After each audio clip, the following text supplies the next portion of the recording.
Okay, so I'm going to go to Learning Module 7 and pick out a few questions there. Okay.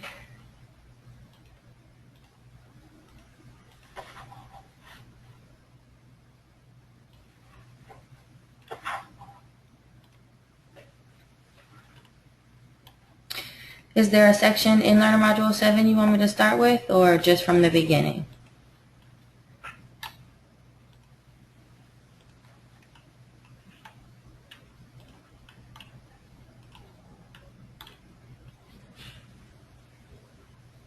Okay.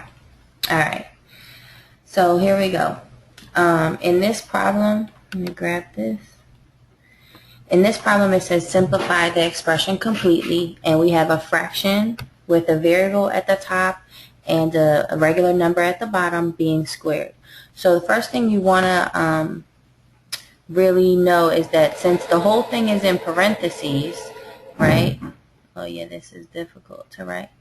Since the whole thing is in parentheses, that squared is going to go to the y as well as to the 5. Okay? And that's because of the parentheses. The parentheses basically say apply that squared to everything. So when we simplify, I can't really simplify this because I don't know what y is, so it's just going to be y squared.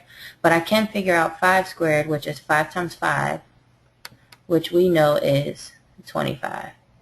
So I would come over here, and that's exactly what I would type in. It says use no parentheses in your answer. Okay, so I'm going to do y up arrow 2 divided by 25. I'm going to preview it. That's what I want it to look like, and hit submit. Okay, same thing here. Basically, and I didn't really mention it in the previous example, I guess because the part that was within the parentheses didn't have an exponent. So technically it's a 1. So what do I mean by that? Okay, is in the previous problem we had y over 5 being squared, right? Let me fix my y. So technically the y here and the 5 here, they didn't have an exponent. So the assumption is that the exponent is 1. So technically what was happening was this was being multiplied by both, which is how you got the y2 and the 5-2. So the same thing's going to happen here. I have a 7 and a 4, so I have a power raised to another power. You're going to multiply those, and I'm going to get v to the 28. It's basically like having v to the 7 4 times, right? And I'm only writing it like this because it's with this pen I have to write big. So if I write v to the 7 4 times, how many do I have altogether? V to the 28. Any questions about that part?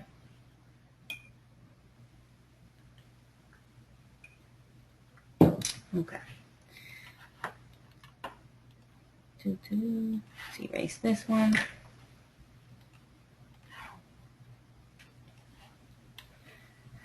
Okay, so this problem here actually is a separate rule of exponents. There's several different rules of exponents, and we just learned one of them in the previous example, and that's when you multiply the two exponents together.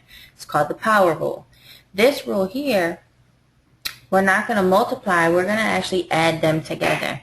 And that's because we're multiplying two things with the same exact base, and the x's are the base. Whenever the bases are the same exact thing and you're multiplying them together, really all you want to do is add the exponent, so you're going to get x to the 7th. Okay? And just to make sure I'm clear, let's take those same exact numbers but write them a little bit differently. What if it was x to the 5 and then everything squared? What do you think that would be?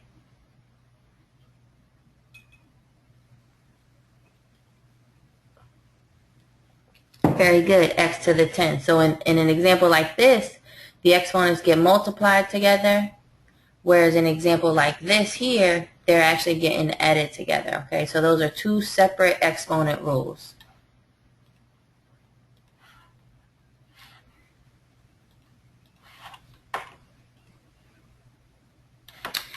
Okay, pretty similar example. They just decided to add coefficients, which doesn't really change anything. We're going to just deal with one thing at a time. The 8 and the 3 as part of the coefficient, when I multiply those together, I get a 24.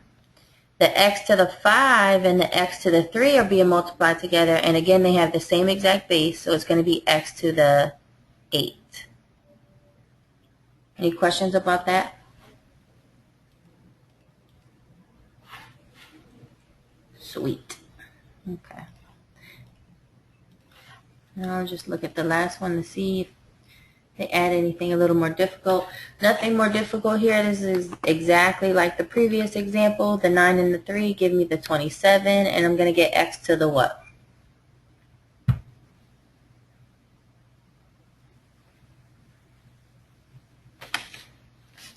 Very good. Okay. All right, so let's check out 7B. Let's see what's going on in 7B.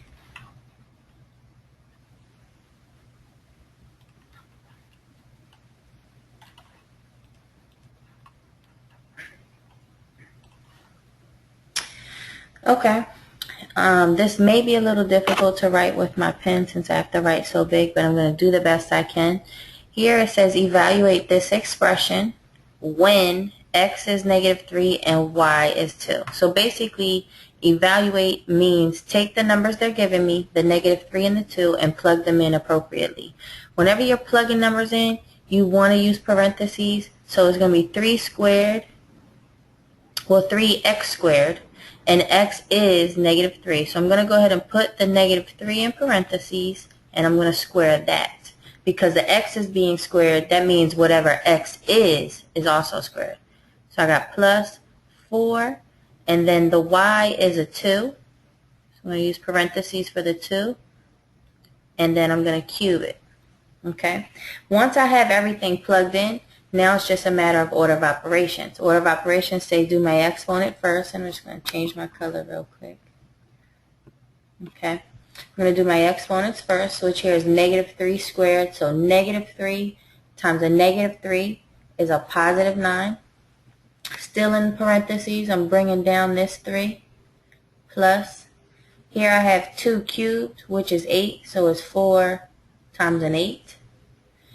3 times 9 is 27. 4 times 8 is 32. And then when we add those together, we're going to get 7, 8, 9. We're going to get 59. Any questions about that one?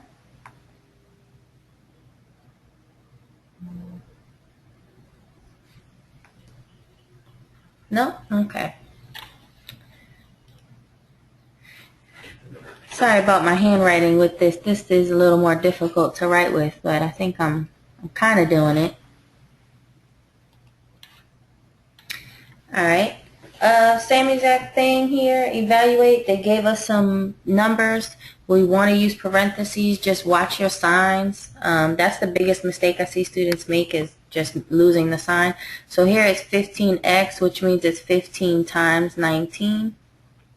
Minus sign because this minus y, and the y happens to be 10. Okay, so we're going to do the multiplication first, which is the 15 times the 19. Which is going to give me 285.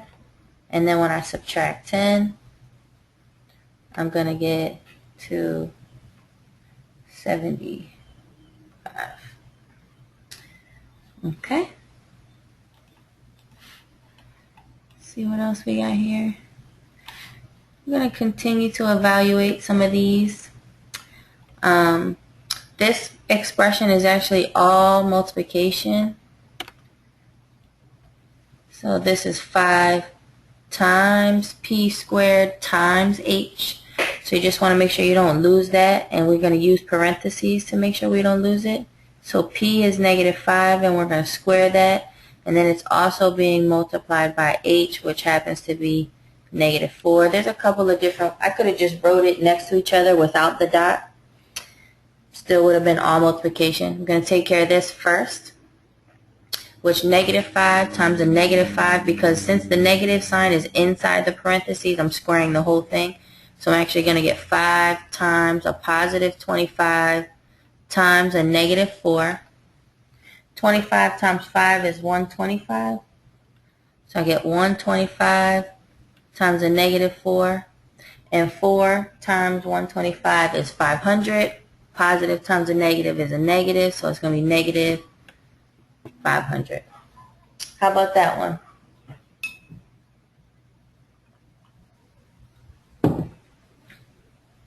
Okay.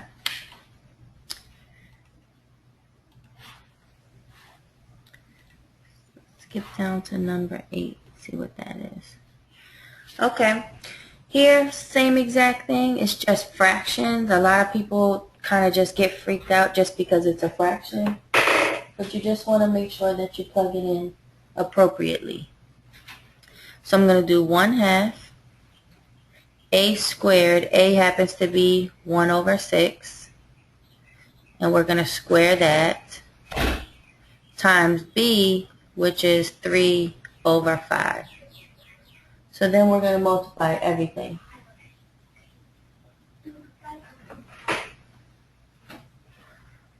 So we're going to square this. So 1 over 6 times 1 over 6 is 1 over 36, because you want to square that first. Then I bring everything else down.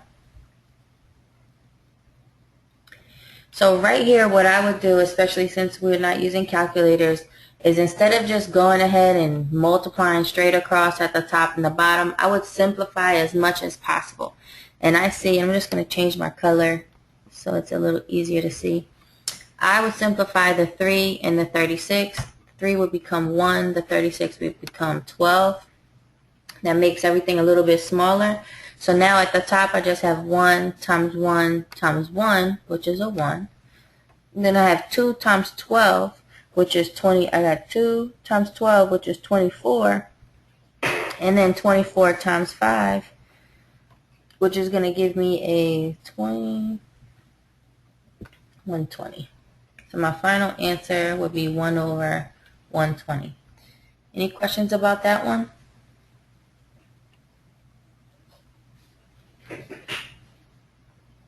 Okay.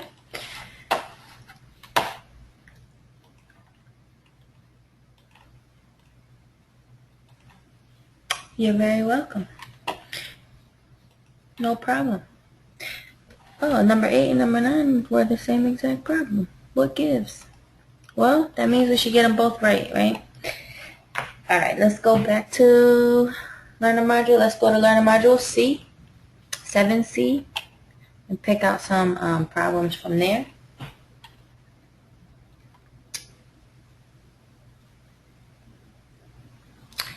Here we go. Okay. Adding and subtracting polynomials is all about identifying like terms. And so let's just talk really quickly about what a like term is. Like terms is a very essential concept that you're going to see in every math class forever. So it's definitely something you want to be comfortable with. Basically, you have grown up adding and subtracting like terms your entire life. 5 and 7. These are the same kinds of numbers. They're like terms. You can add them together without thinking about it. No problem. The same thing is true for terms like this. So I'm going to give you an example. X squared plus 3x squared. These are both like terms because they both have the x squared. I want to change my color. Hold on. They both have an x squared. And since they both have an x squared, that means I'm allowed to take this coefficient, which is a 1, and this coefficient, which is a 3, add them together to get 4, and then I keep the x squared. So my final answer would be like that. So when you get a problem like this up here, what we want to do is look for everything that matches that's like terms. Okay, you can only add and subtract them if they are like terms. So let me change my color one more time. I'm going to go black this time. So here I have this parentheses plus this parentheses. So really I don't even need these parentheses because it's just a whole bunch of terms being added and subtracted together. Other thing you want to recognize is that there are 4 terms in the problem. Terms are separated by plus and minus signs, and those are the things that we want to check to see that match. So I can see that I have 15x to the 7th and negative 29x to the 7th. Since they both have x to the 7th, I can combine them, and in this case they're going to be subtracted because I have a positive 1 and a negative 1. So I'm going to actually get a 4, 1, a negative 14x to the 7th. I'm going to just change my color one more time. And now I see I have 4x to the 4th and negative 10x to the 4th. Again, because they have the x to the 4th, I can put them together, and I am going to subtract them because I have one positive and one negative. So I get a negative 6x to the 4th. So my final answer simplified down to just two terms, the first one and the second one, because I had some like terms at the top. Any questions about that?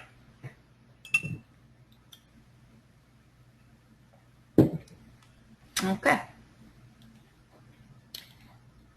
So let's see here. Alright, this problem is exactly like the first one we did, except they just gave us more terms. Again, notice how the parentheses are separated by a plus sign. Again, only time I really need that is if it's multiplication. If it's a plus, I don't need that there. So really, I can just look for like terms. So I see I have 4x to the 4th and 2x to the 4th. That's going to give me 6x to the 4th. I have negative 9 cubed, and negative 9 cubed is going to give me a negative 18x cubed.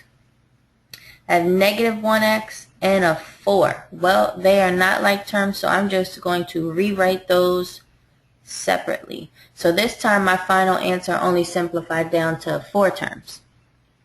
Any questions about that one?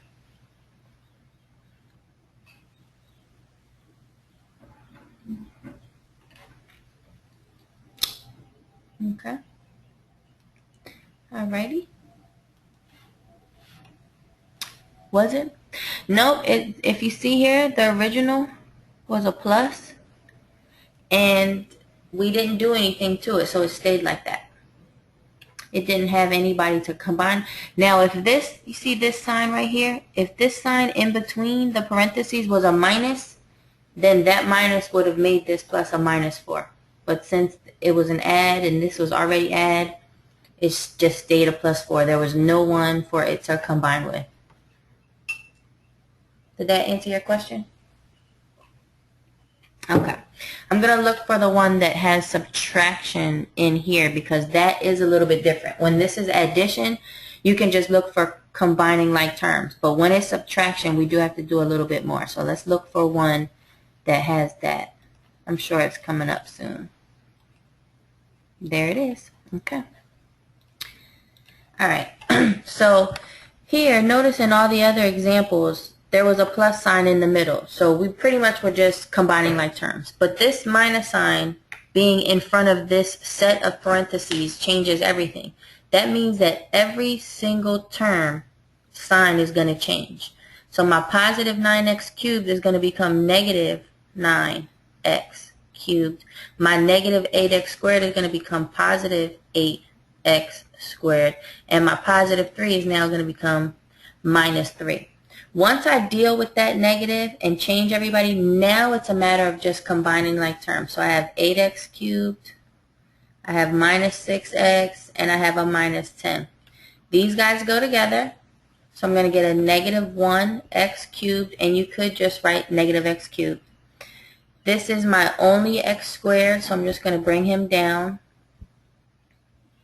This is my only term with an x, so I'm just going to bring him down. And these two go together, so I'm going to get a negative 13. Notice that I also wrote my answer in descending order, meaning that the term that has the highest exponent gets written first, and then so on, all the way down to your constant, which is just your plain number. Any questions about that one? All right.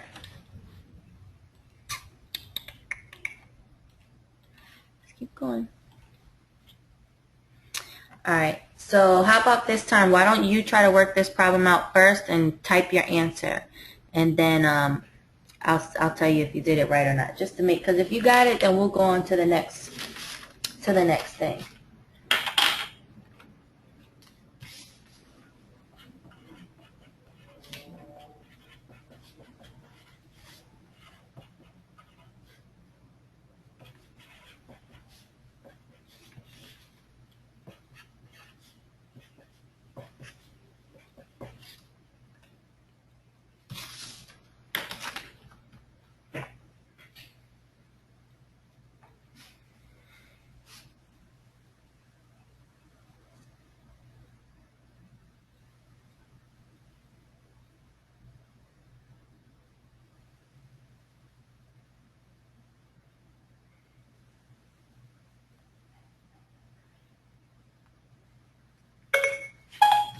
Sorry, I didn't get that.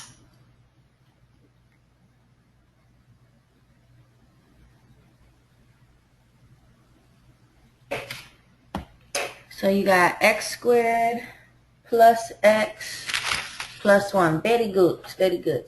And just for the sake of the recording, I'm going to go ahead and do it. I just wanted to make sure you were okay. So this negative sign, again, changes everything in these parentheses to opposite. So it's going to be negative 5x squared plus 3x and plus 2. Once you have that, you can just combine it with these like terms. So I got a positive 6x squared and a negative 5x squared, so it's just going to leave me with an x squared.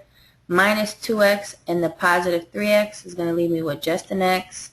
And minus 1 and plus 2 is going to leave me with just a plus 1. Final answer. Very good. And let me just check that last one to see if they threw in a doozy. The polynomial describes the billions of flu virus particles in a person's body X days after being infected.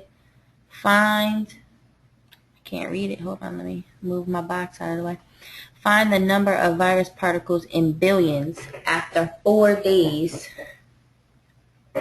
Okay, so basically, they're basically telling us X is 4. So this is an evaluate problem. I'm going to go ahead and show you how to plug it in appropriately.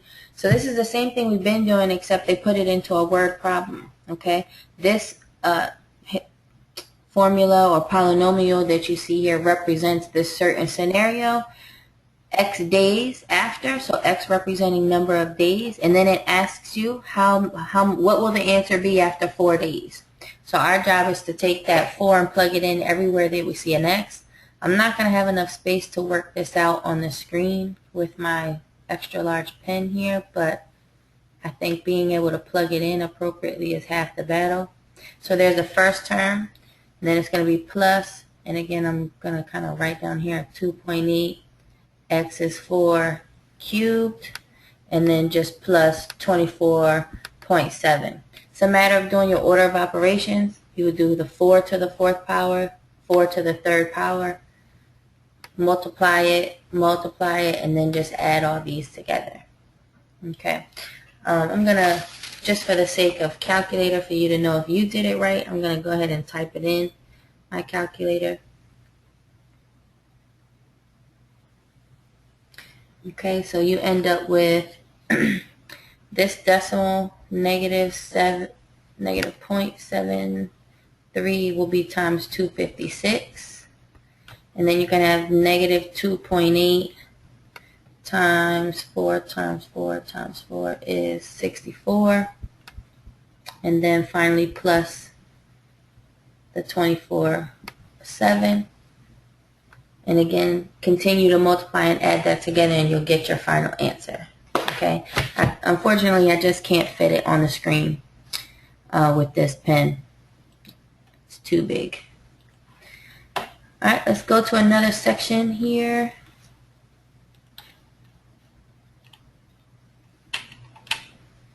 Got D and E left on Learning Module 7. This is multiplying polynomials. So in this part, you're going to have to utilize your laws of exponents as well as your combining like terms. Okay, so let me get my pen here. This example or problem that you see is a FOIL, or what I call sometimes double distribute.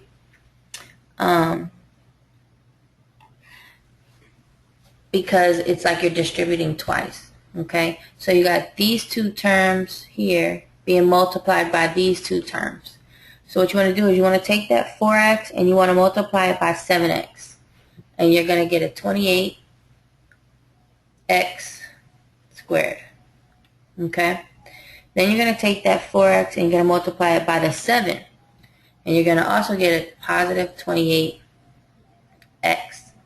Then you're going to come back, you're going to take this negative 4, you're going to multiply it by 7x. So there you get a minus 28x, and then you get a minus 4 times a positive 7, you're going to get a minus 28. After you do the multiplication, you're left with these 4 terms. So now it's your job to combine like terms, which in this case would be the middle. Since it's 1 plus and 1 minus, they cancel each other out and we get 0. And my final answer will be 28x squared minus 28. And since we have to type it in here, let me just make sure that it's easy for you guys to type in. I would type in a 28. Since there is no x term, it got canceled out, I would type a 0. And then this would be a minus 28. Let's see if it likes the way I typed it in. It did. Very good. Any questions about that one?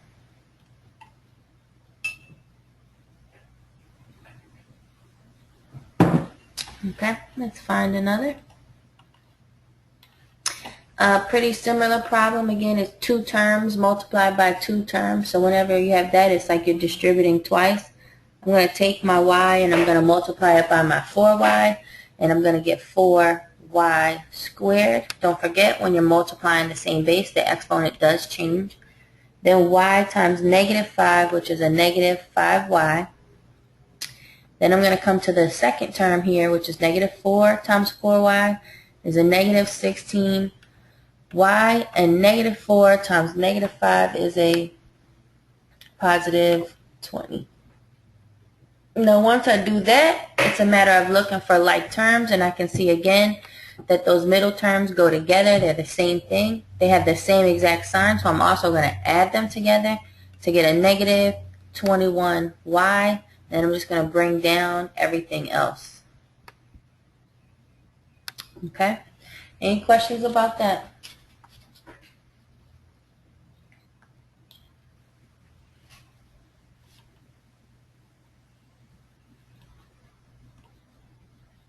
Okay, no problem, hon.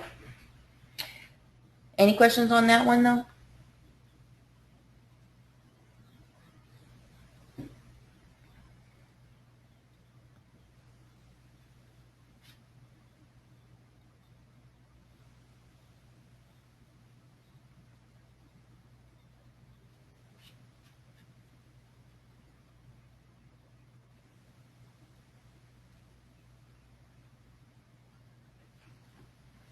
Oh, good. Okay. All right, I'll just keep going, and if you sign out, don't worry about it. I'm going to post the video as soon as it's done, okay?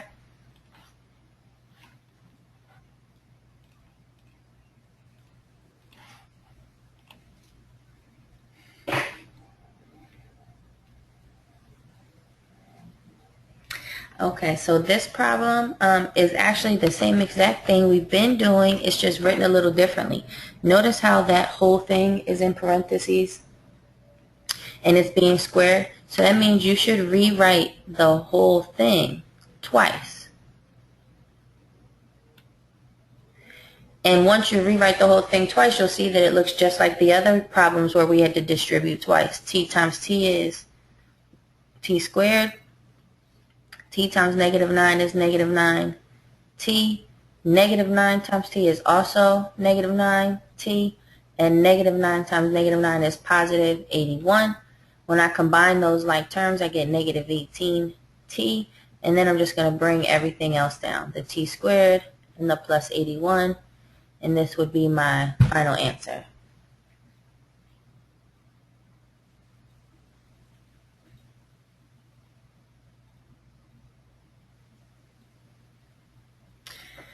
Okay, let's see.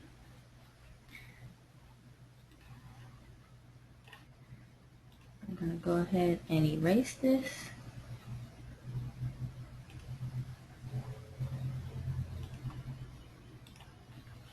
And just go on to the next one.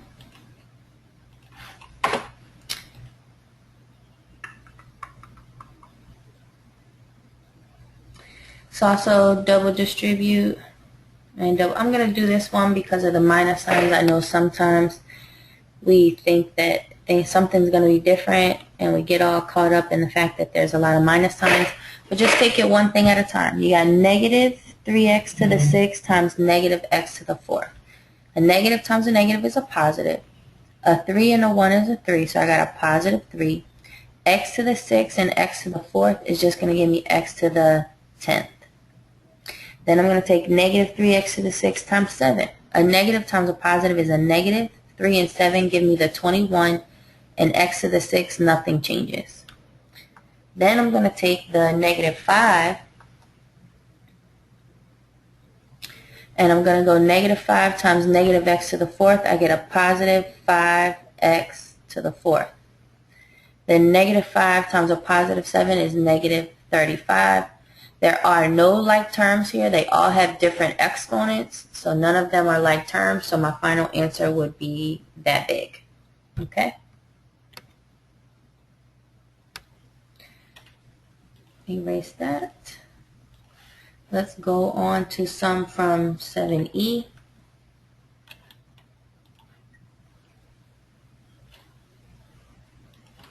Seems like more multiplication. They start off with actually a more basic example than the previous section. It's just one term times one term. So the 5 and the 2 give me the 10. The x and the x third give me x to the 4th.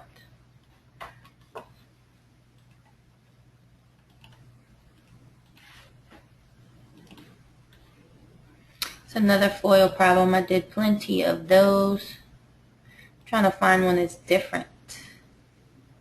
Let's do this one. It looks a little bit different, but it's the same exact thing. It's just that here, instead of me having two terms being multiplied by two terms, I have one term being multiplied by 3.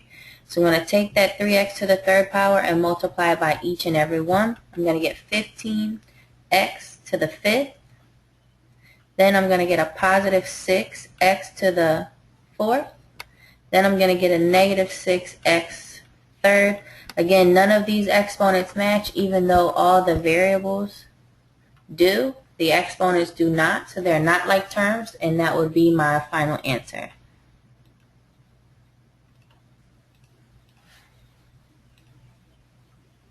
Same exact thing. So let's, I got a few minutes left, so let's do a couple problems from Learner Module 8. I'll skip around a little bit.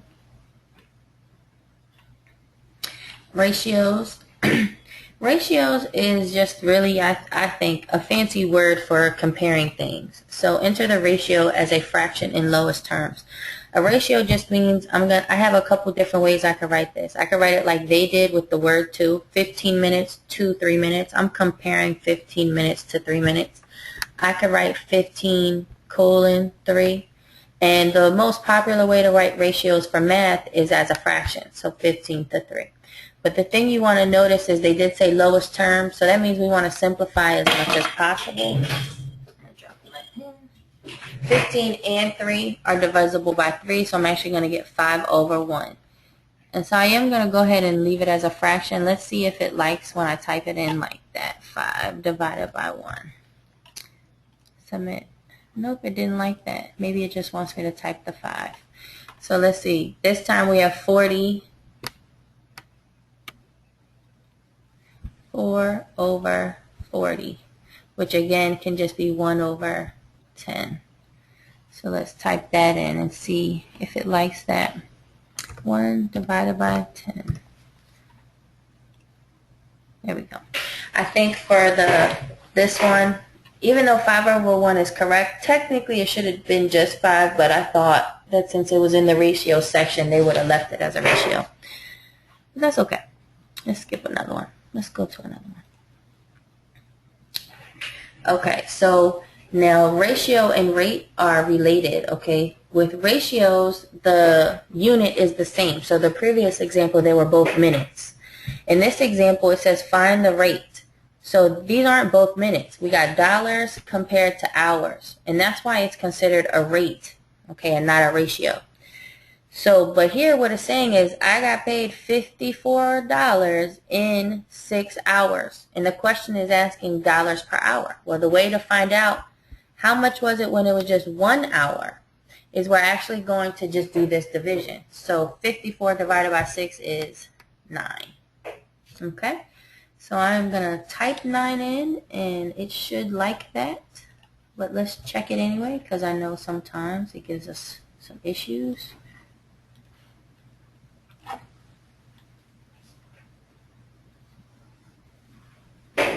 Okay, here's another rate problem, and again, it's because you're comparing two different things. Superman needs to get to Lois from the clutches of Lex Luthor. It takes Superman 14 seconds to go 644 feet away. So I would actually write this the other way because it wants to know feet per second. So I'm actually going to put the seconds at the bottom. I'm going to put the feet at the top and the seconds at the bottom because it's feet per second if you look right here. Okay, so again, I'm going to do that division. 644 divided by 14 equals 46. So they went 46 feet per 1 second. So let's type that in. Okay.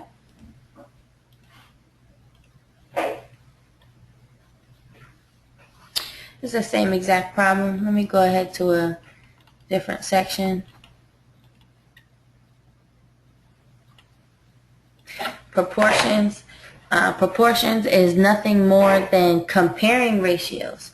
So here it wants to know, is it true? Meaning, is it equal? Okay. One of the ways to check if a proportion is equal is to just do cross multiplication. So I can see 1 times 42 is 42 and 8 times 6 is 48. This is not a true statement, so this proportion is untrue. Let me get my clicker and submit. There we go. Okay. Here it says that Joe worked for 1 hour. 1 hour.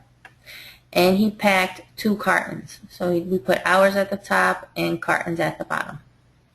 And then it says Bob, which is my second ratio, because I'm going to compare what Joe did to Bob, worked for 3 hours and did 4 cartons. Now, these letters are not variables. That's just me labeling what it is. Okay? Who packed the most cartons per hour? So what we want to do is we want to compare them each. Okay? So it said per hour. So I'm actually going to flip these around because it's cartons per hour. So I'm going to make his 2 over 1. And I'm going to make his 4 over 3. Now when I do this division, I get here, Joe did 2 cartons in 1 hour. So I need to do the division here. How many cartons did he do in 1 hour? So 4 divided by 3. 4 divided by 3 is 1.33. So he did 1.33 cartons in an hour. He did 2 cartons in an hour. So I'm going to say Joe packed the most. There we go.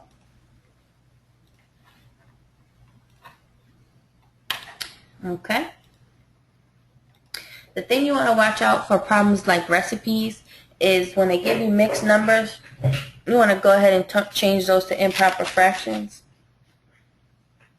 So it says that I need 1 1/4 cup sugar to make 20 cookies. So I'm going to change this to 5 over 4. So I need 5 over 4 cups of sugar to make 20 cookies.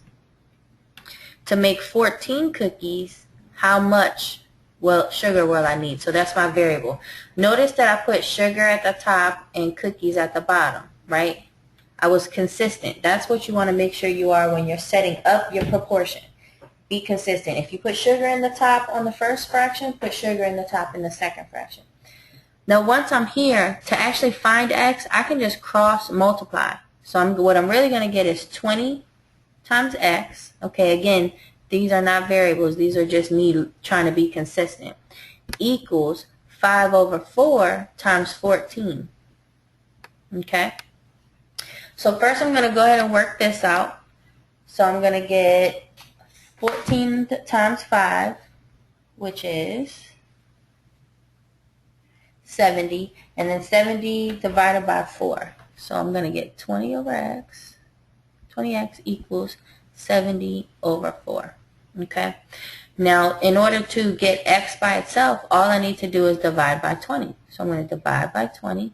So let me clear this so you can see it better. 70 over 4 divided by 20. So I'm going to have 70 over 4, x equals, and I'm going to divide everything by 20. So don't get mixed up here. It's basically just one fraction divided by another fraction, right? So if you remember your fractions, one fraction divided by another fraction is the same thing as that fraction multiplied by the reciprocal. Now when you set it up this way, you can easily see things that are going to cancel. These guys are both divisible by 10, so I can simplify those to 7 and 2. So I'm going to get 7 times 1 is 7, 4 times 2 is 8, and I'm going to need 7/8 cups of sugar. So let's go ahead and type that in.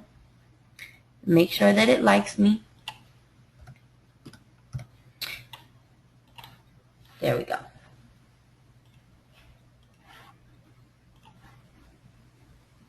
Okay, so this is the same exact problem. It's just not a word problem.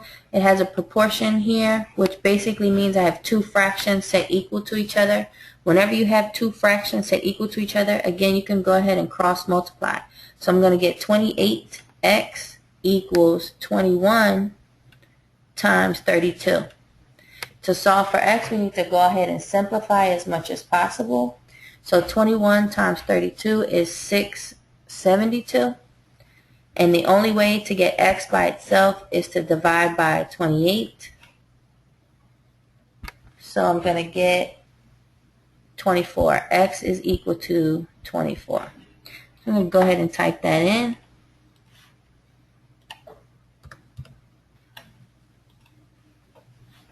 Okay. Let's see if I can squeeze in a few more problems before I need to go. No, these take long.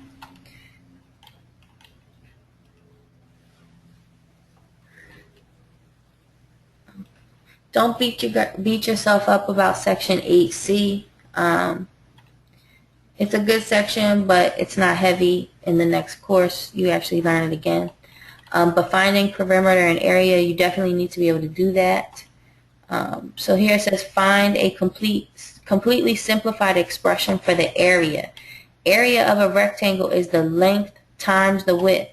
So if you set this up with what they gave you, length times width means 3x plus 2 times 3x minus 2. Because area is multiplication, length times width.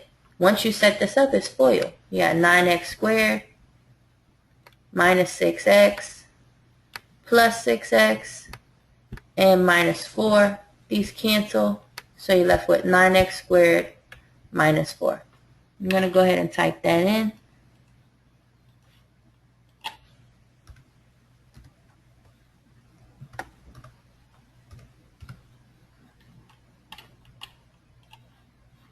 Here we go.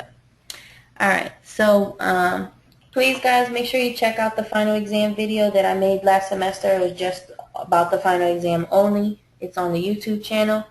I also posted it in your announcements. If you have any specific questions, go ahead and email me. I'll try to either write a written response or make a short video for you. Other than that, good luck. You guys are doing a great job. We're almost at the end, so don't lose your momentum yet. Have a good one.